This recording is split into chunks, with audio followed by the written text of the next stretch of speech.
A paz do Senhor Jesus! Eu me chamo Vanessa Santana e hoje estudaremos juntos a lição de número 7, o Ministério de Eliseu, de uma forma bem prática, dinâmica, com interação entre os alunos, e que o Espírito Santo de Deus possa nos ajudar na compreensão de sua palavra, que possamos chegar nas nossas escolas bíblicas confiantes, interagindo, compartilhando da palavra de Deus. Depois de uma leitura bem tranquila, bem atenta, do segundo livro dos Reis, no capítulo 3 e no capítulo 4, nós partimos para o estudo de hoje da nossa lição. E já na introdução, o autor dessa lição vem destacando que o ministério de Eliseu, ele teve acontecimentos extraordinários. E dentre tantos, nós vamos estar estudando 3 deles hoje. O primeiro será o milagre das águas que alagaram o vale, mesmo que não houvesse chuva. O segundo é o milagre da multiplicação do azeite da viúva. E o terceiro é a aniquilação da morte que estava presente na panela de ensopado. 3 evidências da fé, da obediência e da unção de Deus sobre a vida do profeta Eliseu. E o ponto central, ele vem dizendo que Deus é poderoso e usa os seus filhos para a realização de milagres. Deus usa os seus filhos, não foi reservado só aos profetas, não foi reservado só ao profeta Eliseu, não foi reservado só ao profeta Elias, não, é a todos aqueles que nele crê. Deus, ele usa os seus filhos para a realização de milagres. Nós precisamos apenas tomar posse de sua palavra que já foi liberada. E que o Senhor, ele vai nos usar poderosamente para o crescimento do reino de Deus. Diante disso, nós já partimos para o nosso primeiro tópico. Eliseu salva 3 reis e seus exércitos. Antes de iniciar a contar sobre este fato, que está lá no segundo livro dos Reis, o autor da lição, ele vem falando, destacando que no primeiro parágrafo, que existia reis bons e reis maus.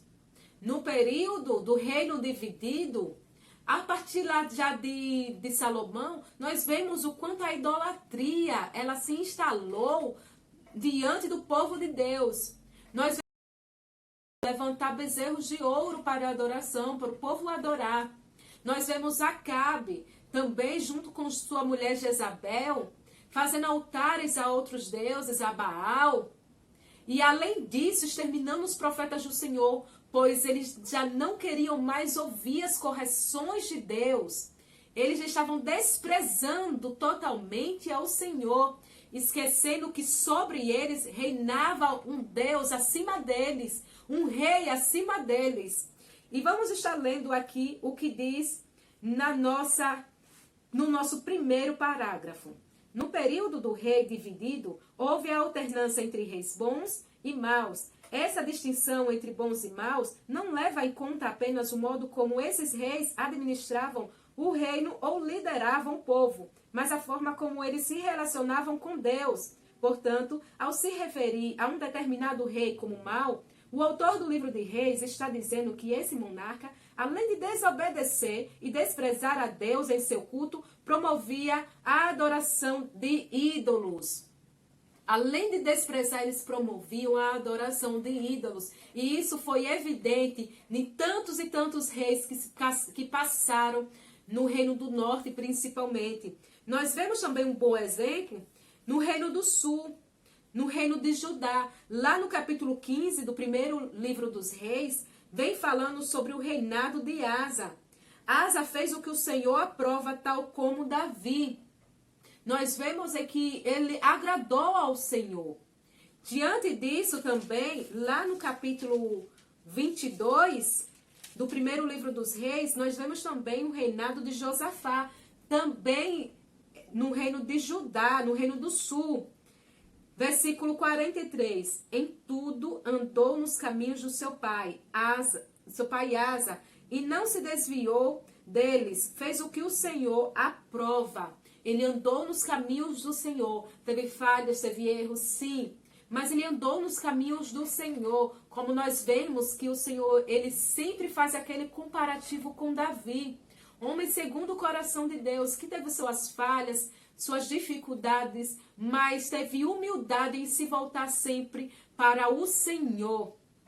E diante de tudo isso, Elias, ele estava lá como representante de Deus diante desses reis, que eram reis bons e também reis maus. Diante desses reis, levando a palavra de Deus, confrontando o pecado e ensinando o povo a verdadeira adoração. Mas foi nesse período também em que, lá no capítulo 3 do segundo livro dos reis, vem falando que depois da morte do rei Acabe, nós sabemos que depois da morte do rei Acabe, o seu filho Acasias tomou posse do reinado, só que ele só reinou por 2 anos, também fez o que era mal aos olhos do Senhor, consultando a outros deuses. E pelo fato dele não ter sucessor, o reinado passa para o outro filho de Acabe, Jorão. E Jorão também fez aquilo que era mal aos olhos do Senhor. Mas nós vamos ver um acontecimento aqui registrado no capítulo 3, aonde os moabitas, vendo que pagavam pesados tributos, a palavra do Senhor vai dizer que eles pagavam como tributo ao rei de Israel 100.000 cordeiros e a lã de 100.000 carneiros.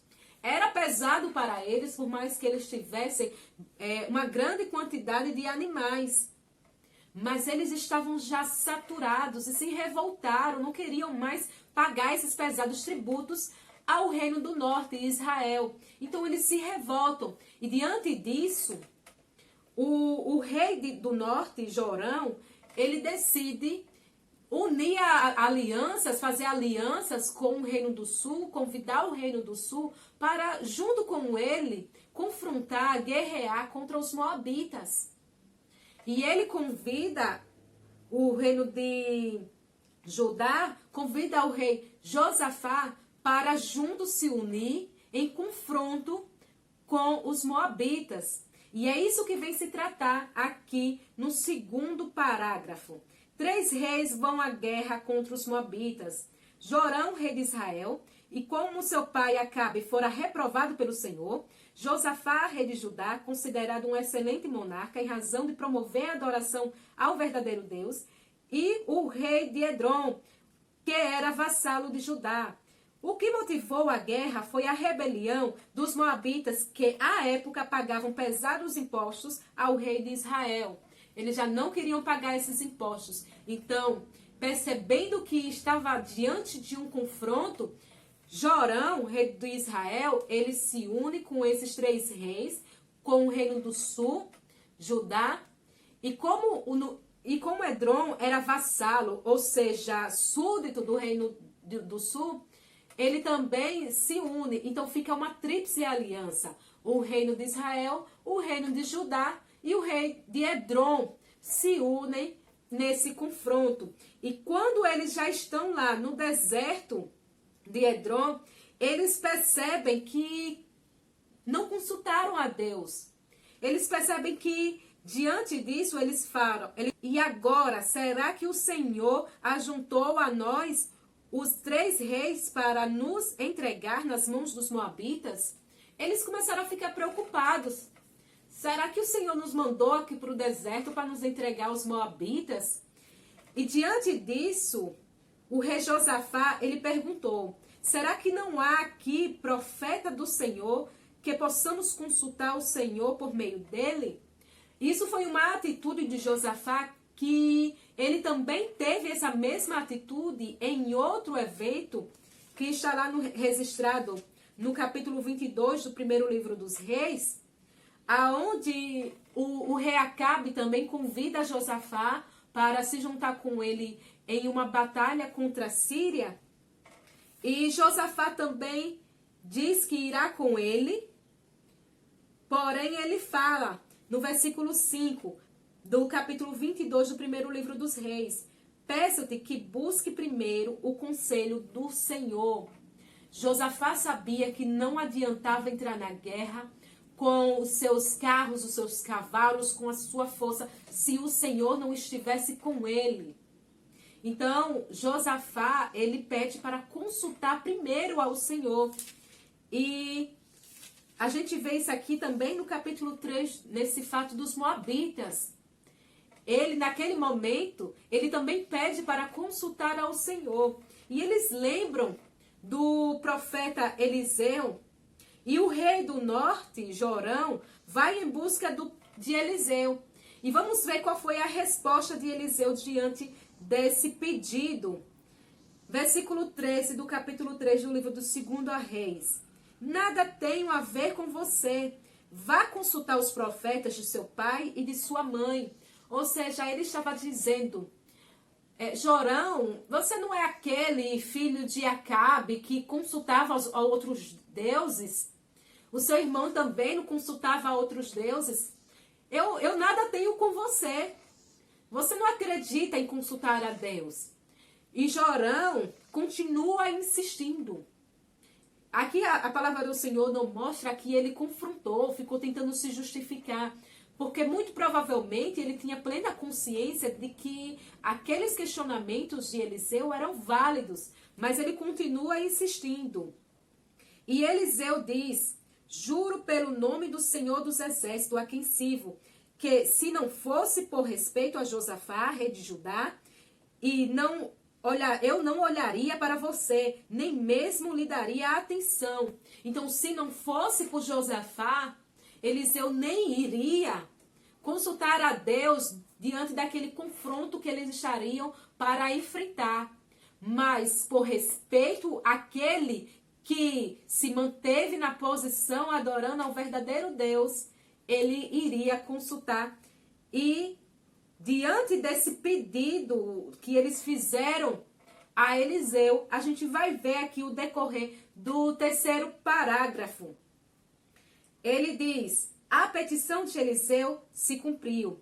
Em respeito a Josafá, Eliseu, cheio do poder de Deus, previu que as águas em abundância alagariam milagrosamente toda aquela região, sem a ação dos ventos e sem chuva. O Senhor não apenas realizaria este milagre, mas também lhes entregaria a vitória sobre os Moabitas. O Senhor entregaria a vitória sobre os Moabitas. E o Senhor, ele instruiu através do profeta Eliseu para que eles abrissem naquele vale cisterna. E que o Senhor alagaria com água. O Senhor encheria aquele local com abundância de água. E os animais e também eles poderiam beber daquela água. E além disso, o Senhor daria a vitória nas mãos deles. E a gente vê que justamente isso aconteceu. Eles obedeceram às ordens do Senhor. O milagre aconteceu, aquele vale foi alagado de água. E diante disso, aqui no versículo 21, fala que quando os moabitas ficaram sabendo que os reis tinham vindo para atacá-los, todos os que eram capazes de empunhar armas, do mais jovem ao mais velho, foram convocados e posicionaram-se na fronteira. Ao se levantarem pela manhã seguinte, o sol refletia na água. Para os moabitas que estavam defronte dela, a água era vermelha como sangue. Eles olharam para aquela água e eles viram a água como vermelha como sangue. E eles disseram, é sangue. Os reis lutaram entre si e se mataram. Agora, ao saque, Moabe. Eles imaginaram que aquilo dali era sangue. Acreditaram que os reis estavam lutando entre si. E olha, que a ideia é bem simples. Reis que lutam entre si enfraquecem. Eles estavam em uma aliança, mas o que eles imaginavam é que eles acabaram lutando entre si. E isso, muito provavelmente, já estavam enfraquecidos, já estavam em grande parte mortos, porque já para eles viram muito sangue. Então eles começaram a atacar, correram, achando que já estava vencida aquela batalha. E isso é muito importante para as nossas vidas, para o Evangelho de Deus. Igreja que briga entre si, ministério que briga entre si, irmãos contra irmãos, isso só enfraquece. E o reino de Deus, ele não cresce. E é diante disso que você, professor, pode estar pedindo para os seus alunos fazer essa pequena dinâmica. Apenas pedir para os seus alunos botarem as mãos dessa forma, prenderem as mãos dessa forma. De forma bem unida, dedos com dedos, a mão com outra mão, de forma bem unida, bem presa, firme. Um apoiando-se no outro, segurando o outro. E agora a gente vai tentar fazer uma força contrária. Estamos fazendo uma força aqui para permanecer unido. Nós vamos agora tentar fazer uma força contrária para poder tirar as mãos, abrir aqui as mãos, separar as mãos. Essa força aqui contrária, ela representa as ações do inimigo, que tenta paralisar a nossa fé, que tenta destruir o reino de Deus. Olha, quando estamos unidos em um só propósito, que é o propósito de Deus, se torna impossível conseguir abrir aqui, conseguir separar. Porque há uma resistência aqui, e a resistência está em Deus. Nós estamos em Deus, juntos, ligados. Nós somos corpo de Cristo, e corpo de Cristo tem que permanecer unido. Então, agora nesse momento, peça para que eles façam assim. E dessa forma, mostra apenas que elas estão juntas, próximas, mas não ligadas. Mas não presas umas nas outras ou fortalecendo uns os outros. Isso aqui representa uma igreja que apenas está junto lá, cultuando junto, mas uma igreja que não está sendo unida. E veja como é fácil quando a gente põe aquela força contrária para abrir. Viu como é fácil? Uma igreja unida é uma igreja desunida, é uma igreja enfraquecida. O poder de Deus, ele não opera. O reino de Deus, ele não cresce. Só as misericórdias de nosso Deus para agir diante de uma igreja dessa forma. Mas quando estamos unidos debaixo de um propósito que é a palavra de Deus, estamos fortes. E é isso que estava acontecendo aqui naqueles reis. Eles estavam unidos e fortes debaixo da palavra de Deus. E com isso, o Senhor entregou nas mãos deles aqueles reis, aquele reino, os moabitas. Então, já partindo agora para o nosso segundo tópico, que é Eliseu aumenta o azeite da viúva. Agora nós vamos analisar outro acontecimento, outro milagre em que o Senhor usou poderosamente da vida do profeta Eliseu. E está lá no capítulo 4 do segundo livro dos reis.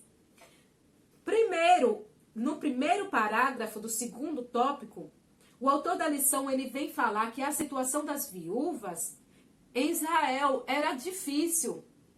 Fazendo um comparativo com a situação das viúvas de hoje, não é muito difícil imaginar o quanto era difícil para as viúvas daquela época. Então vamos estar lendo. A vida das viúvas nos tempos bíblicos era bem difícil, pois as mulheres daquela época dependiam dos seus maridos para promover-lhes o sustento. É o caso da viúva de um dos discípulos dos profetas de Israel. Após a morte do marido, a mulher ficou numa situação complicada. Falta de suprimentos, dívidas e ameaças de seus filhos serem vendidos como escravos. Deus ouviu o clamor daquela viúva e supriu suas necessidades. Deus ouviu o clamor daquela viúva. E a situação das viúvas nos tempos bíblicos era bastante difícil. Hoje nós temos benefícios para as viúvas, para parte, dependendo do caso, viúvas têm seus benefícios para não ficar tão vulneráveis, para não ficar sem nenhum direito. Mas naquela época não há registro de nenhum desses benefícios. elas se viam numa situação bastante complicada. Naquela época, o sustento praticamente era exclusivo do homem, o sustento da família. E aquela viúva estava nessa situação, com dívidas, com situação onde já estava faltando o alimento, e que, já que não conseguia pagar essas dívidas, os seus filhos iam ser levados como escravos. E ela estava naquela situação desesperadora. Nós vemos aqui também vários textos onde o Senhor, ele vem falando sobre a situação das viúvas. Em todo o decorrer da Bíblia, o Senhor fala das viúvas e dos órfãos, pois eram classes vulneráveis. Em Tiago, no capítulo 1, versículo 27, diz: a religião que Deus, o nosso Pai, aceita como pura e imaculada é esta: cuidar dos órfãos e das viúvas em suas dificuldades e não se deixar corromper pelo mundo. Em Mateus, capítulo 23, versículo 14, o Senhor Jesus alerta: ai de vocês, mestres da lei e fariseus, hipócritas! Vocês devoram as casas das viúvas e, para disfarçar, fazem longas orações. Por isso serão castigados mais severamente.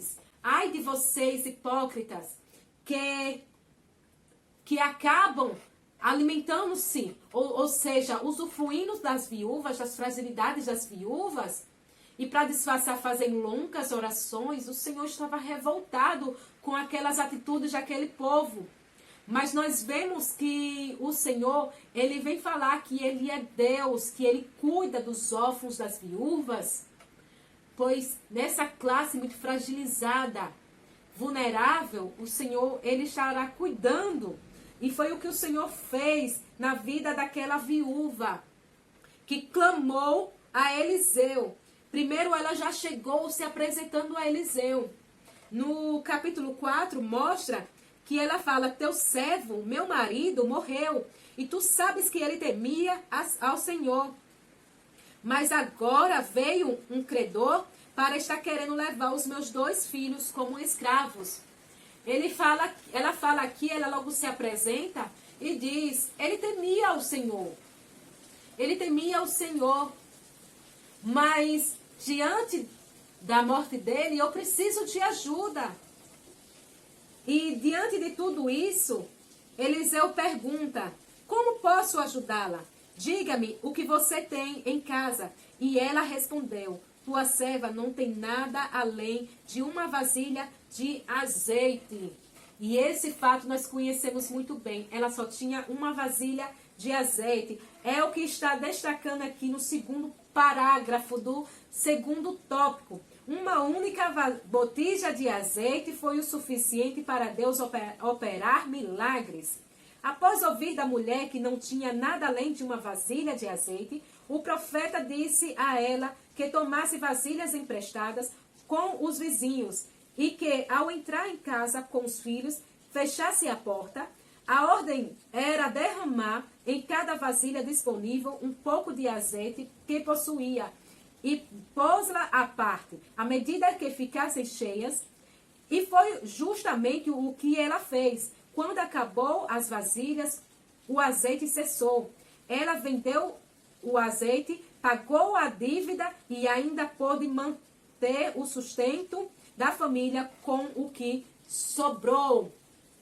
Nós vemos aqui o milagre de Deus acontecendo. Eliseu pediu: pega várias vasilhas, tranca aí a sua casa e derrama. Vai enchendo as outras vasilhas pouco a pouco. E o milagre, ele aconteceu. Para ilustrar isso, se possível, lá com os seus alunos, pegue 2 copos. Pode pegar aquilo que vocês têm à disposição aí na igreja. Pode pegar 2 copos. Coloca um pouco de água representando o azeite que ela tinha. E o outro representando as vasilhas. Essa ilustração aqui eu aprendi numa live da nossa missionária Camila Barros. E ela nos ensinava, e foi muito interessante isso, para ilustrar também com os nossos alunos. Aquela mulher, o milagre aconteceu naquela mulher, não aqui, nessa vasilha em que estava o azeite dela. Também não aconteceu o milagre aqui, nas vasilhas em que ela conseguiu com a sua vizinhança. O milagre, ele aconteceu aqui. Quando ela estava obedecendo, quando ela estava agindo, quando ela estava contornando. O milagre estava acontecendo. Isso nos mostra que muitas são as atitudes das nossas vidas em que o Senhor nos dá uma ordem e a gente não cumpre essa ordem por completo e fica questionando ao Senhor e fica clamando. Deus, realiza o teu milagre. Senhor, vem realizar o teu milagre. Imagine se aquela mulher pegasse o azeite, trancasse a porta, colocasse as vasilhas ali e começasse a clamar, simplesmente clamar a Deus e nada fazer. O milagre não teria acontecido, porque a ordem já foi liberada e ela tinha que fazer aquilo que a palavra do Senhor estava dizendo. Muitas são as vezes que a gente fica segurando aquilo que Deus já colocou nas nossas vidas. E o Senhor está nos dizendo, derrame. Deus, Ele nos deu os dons para a gente agir, para a gente trabalhar na sua obra. E não para ficar segurando, esperando algum acontecimento, algum fato. Mas o milagre, ele acontece quando estamos obedecendo, quando estamos agindo. Então, que possamos ser aquelas pessoas que, diante daquilo que Deus nos deu, nós possamos obedecer e ter ação de fé, como diz lá em Tiago. Tiago, ele fala que a fé sem obras, ela é morta. E que obra é essa? É obra de obediência. Justamente o que está nos dizendo um terceiro parágrafo. Fé, obediência e família unida. Neste episódio da multiplicação do azeite, percebeu-se que a fé e a obediência são os ingredientes necessários para que as bênçãos divinas sejam abundantes na vida de quem crê. Às vezes, o milagre que buscamos não acontece a partir de coisas extraordinárias. Basta trabalharmos com o que Deus já nos deu e exercer a fé em sua palavra. Ao pedir à mulher para fechar a porta, o profeta indicou que um milagre deveria acontecer na intimidade da família. Isso significa que Deus se agrada de uma família unida em torno de um ideal sagrado. Deus se agrada de uma família unida. Por isso é muito importante aqueles cultos domésticos. Por isso é muito importante compartilhar da palavra de Deus. Deixar aquele ambiente familiar de adoração ao nome do Senhor. E é interessante que a gente vê aqui que aquela mulher obedeceu. Para o milagre acontecer, ela teve que obedecer. E ela obedeceu às ordens de Deus. Mas também nós vemos que ela teve que fechar a sua porta. Imagine nessa situação. Uma mulher saindo pela vizinhança toda, pegando várias vasilhas. Imagine a curiosidade que se gerou diante disso, aquela vizinhança toda não ficou curiosa. Com certeza a vizinhança ficou curiosa. Se ela não tivesse fechado aquela porta, poderia acontecer das pessoas virem, querer saber o que estava acontecendo. E isso é muito importante a gente deixar claro, que tem coisas das nossas vidas ao qual o Senhor quer operar e que nós não devemos estar por aí propagando, por aí pedindo opiniões alheias de pessoas que não estão no mesmo propósito que Deus já nos chamou para estar. E isso nos faz lembrar da filha de Jairo. Jairo, quando chama o Senhor para estar operando na filha dele. Lá em Marcos, no capítulo 5, nós vemos aquele acontecimento, onde Jairo, ele chama, vai até o Senhor chamar, dizendo que a filha dele estava doente, pedindo para que o Senhor a visite e cure. Só que no meio do caminho, chegam outras pessoas para poder avisar a Jairo que a filha dele já estava morta, que não precisava mais incomodar o mestre. E Jesus, em sua onisciência, ele já sabia que não não era para ir até aquele local com aquela multidão em que ele estava. O Senhor fala que deixou todos ali, então não deixou ninguém segui-lo, senão Pedro, Tiago e João, irmão de Tiago. Jesus foi com apenas alguns discípulos para aquele local.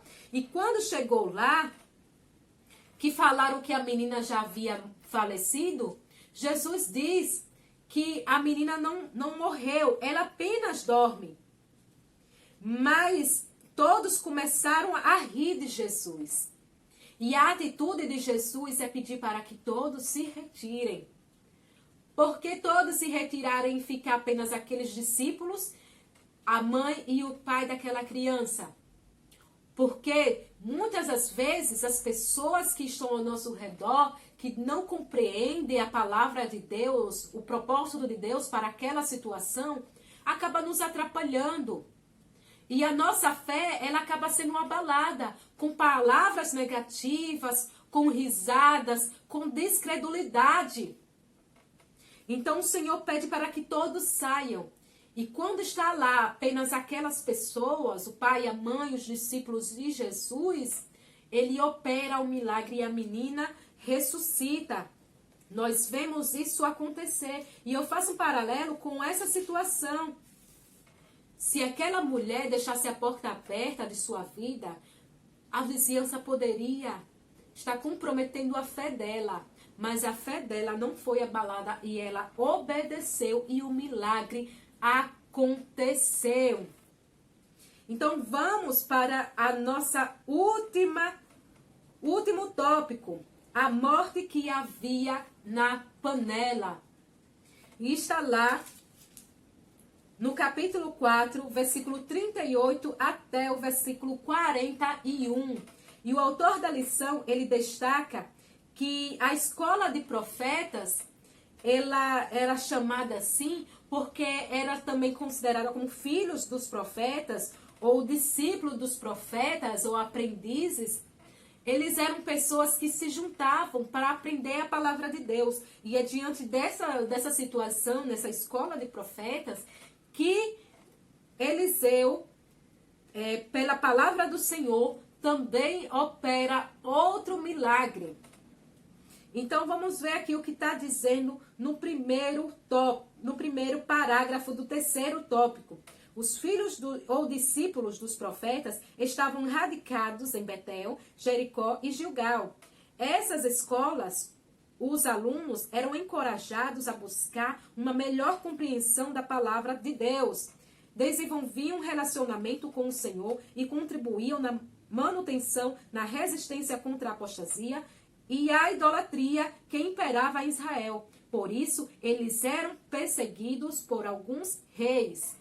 Aquela escola de profeta, eles se juntavam para ter um relacionamento maior com Deus, para o estudo da palavra, e eles confrontavam o povo, confrontavam Israel contra a idolatria, contra a apostasia, pois muitos estavam abandonando a fé, se levando para os falsos deuses. E isso confrontava os reis. E por isso os reis acabavam perseguindo a esses homens que levavam a palavra de Deus. A gente vê aqui no capítulo 18 do primeiro livro dos reis, que Jezabel estava exterminando os profetas do Senhor. Então eles eram perseguidos, muitas das vezes exterminados, estavam passando por uma época muito difícil também para pregar a palavra do Senhor. E isso nos lembra os primeiros apóstolos, a igreja primitiva. Isso nos lembra a eles, porque eles eram perseguidos, mas eles não deixavam de levar a palavra do Senhor, não deixavam da sua fé ser abalada. E eles lutavam contra a apostasia, o abandono da fé. E eles estavam radicados ou enraizados, locados em 3 pontos, em Betel, Jericó e Gilgal. E diante desse, lá em Gilgal, estava passando por uma época, um tempo de fome, assolava aquela região. E os discípulos, e quando os discípulos dos profetas estavam reunidos com ele, orientou o seu servo, Eliseu orientou ao seu servo que fizesse um ensopado. E é isso que a gente vai ver aqui no segundo parágrafo, a morte na panela. Foi na escola de profetas de Gilgal que Eliseu ordenou ao seu servo que fizesse um ensopado para alimentar os discípulos. Provavelmente, pela falta de conhecimento sobre plantas e diante da escassez de alimentos, o rapaz pegou junto com os legumes uma espécie de pepino silvestre que continha veneno. A comida foi servida aos discípulos, mas logo que provaram, gritaram: "A morte na panela!"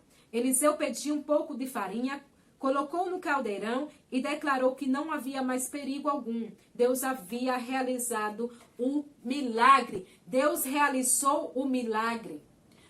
E aqueles homens que estavam lá comendo daquele ensopado, a gente vê que eles, aqui na minha Bíblia, fala que ele encontrou uma trepadeira.